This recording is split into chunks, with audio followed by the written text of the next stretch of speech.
សូមអនុមោទនាស្ដាប់អត្ថបទកំណាព្យនិពន្ធចងក្រងដោយឧបាសកកុយសុធនអានដោយខ្ញុំព្រះករុណាអាត្មាភាពរស់សុច័ន្ទកំណាព្យពាក្យផ្ដើមជីវិតសត្វលោកសោយសោកពេកក្រៃទាំងយប់ទាំងថ្ងៃទុកច្រើនអណែកសប្បាយថ្ងៃនេះ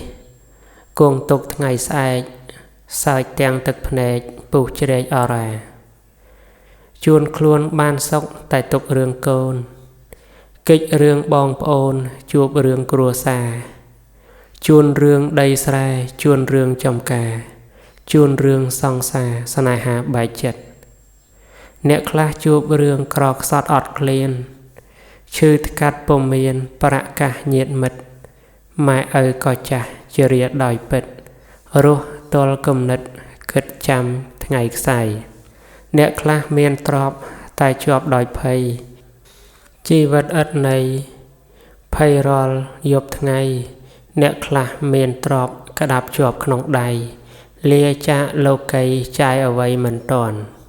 រឿងរ៉ាវសត្វលោកពុំអាចរៀបរាប់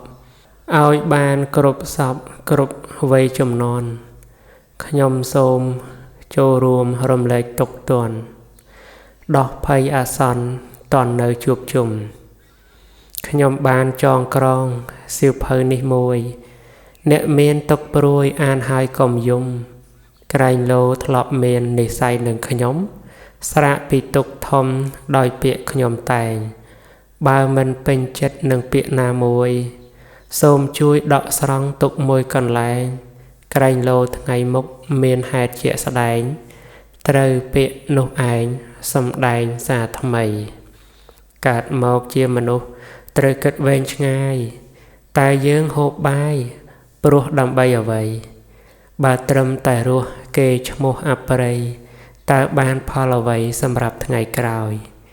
ដូច្នេះត្រូវតែរៀនអប់រំចិត្តសាងតែសុចរិតកុំបីបណ្ដោយសន្សំបុណ្យទុកថ្ងៃមុខថ្ងៃក្រោយកុំឲ្យជាតិមនុស្សអស់ទៅទទេ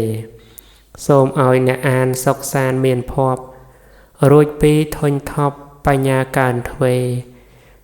អានបានតិចច្រើនគង់តែដឹងទេមានពេលទំនេរអានតទៀតទៅ